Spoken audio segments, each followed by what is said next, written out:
We are now joined by Kyle Busch, driver of the number 18 Joe Gibbs Racing Toyota. If you have a question for Kyle, please raise your hand. We'll get a microphone to you. Let's start with Kathy.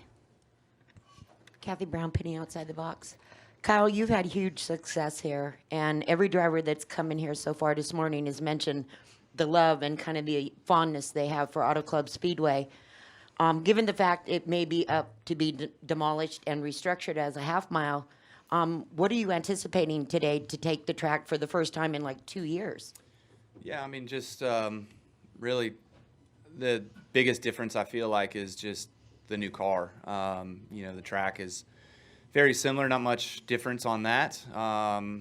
It's still California Speedway, but the biggest thing of the new car and how this thing drives, I mean, when it feels good and everything's right, it drives similar to the old car, but there's a lot of different things on it that make it different.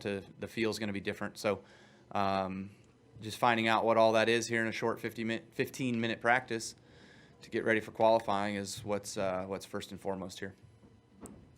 Let's come up front to Bob and then go back to Justin.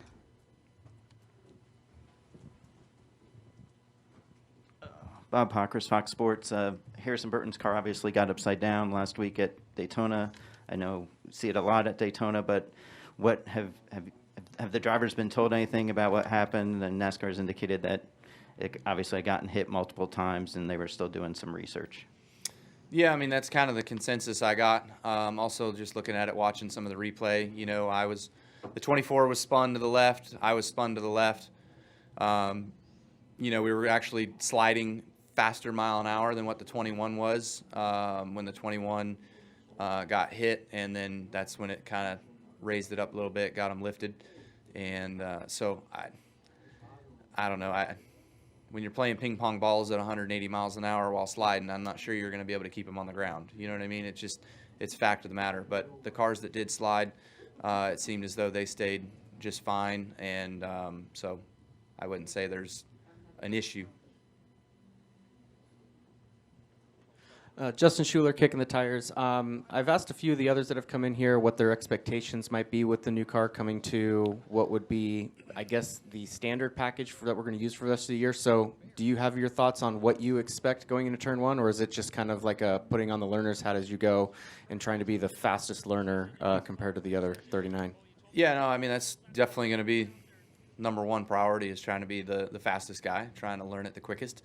But also, I think, expectations, what do you expect? I think it's going to be more similar to the 2018 cars when we were here with the smaller rear spoilers and the lesser downforce, where, you're going to be slipping and sliding a little bit. It's not going to be locked down, great grip, almost wide open like it was the last two times we ran here in 2019 and 2020, I think. With the big high downforce package, 550 horsepower package. So, yeah, I mean, just trying to feel it out and see what it's like. I think you're going to see one of the biggest things I feel like is there's going to be a greater separation of the haves versus the have-nots, just because of who has this car figured out and who doesn't yet.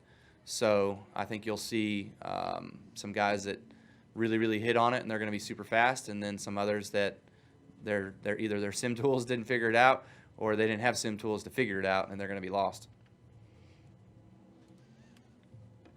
Other questions for Kyle? Bob?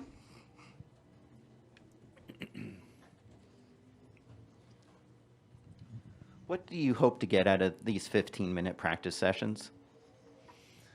I don't know, really. I mean, you're just basically just getting a gist of what your car is and an idea, because even if you get 15 minutes of practice and you qualify terrible, you can't take it to the garage and strip it apart and fix it, like you got what you got. So I don't know. I think we're wasting a set of tires and gas with as short as it is, and then not being able to work on it, If we had the 15 minutes and we went straight into qualifying, great, no problem. Okay, I'm good with that.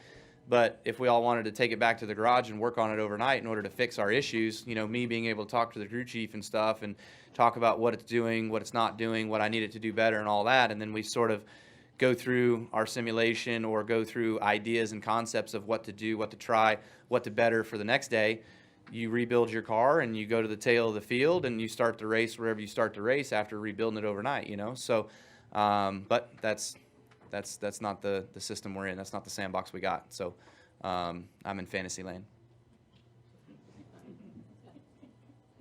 Go ahead. Greg Beecham with the AP.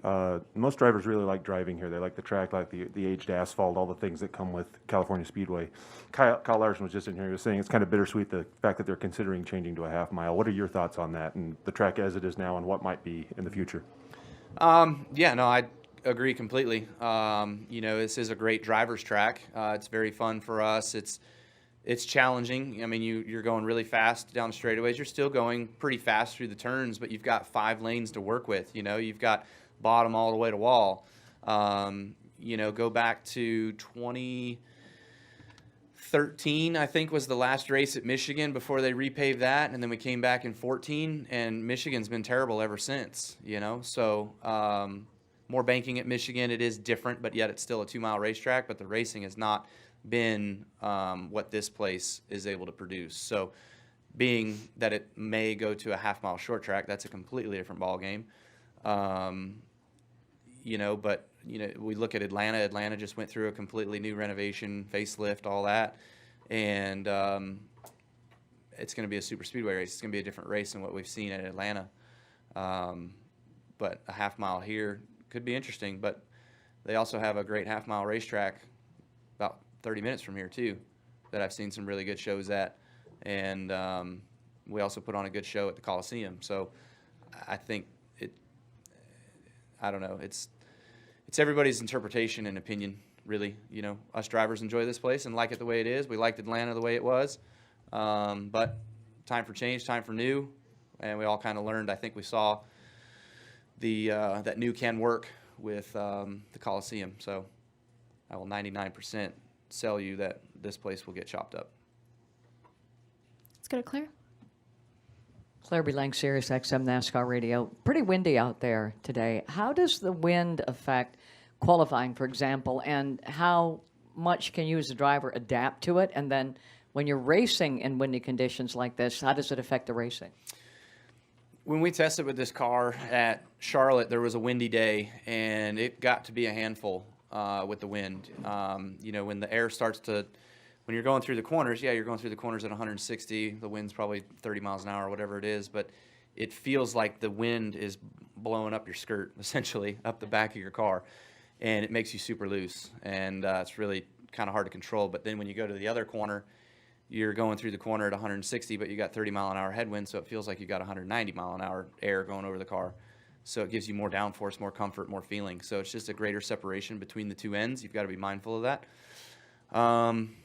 But yeah, we've raced in heavy winds before with the old car, but this is going to be the first time with this car to exactly see how all that is. I realize you're not racing Xfinity, but for commentary for today's race, do you think they'll have to deal with it with that car? How do you expect it to affect them? No, I don't. Yes, a little bit to everything I just said, just lesser extent.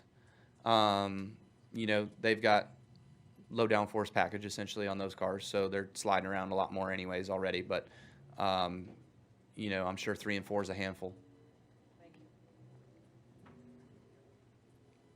Additional questions for Kyle? All right, Kyle, thanks for joining us. Good luck this weekend.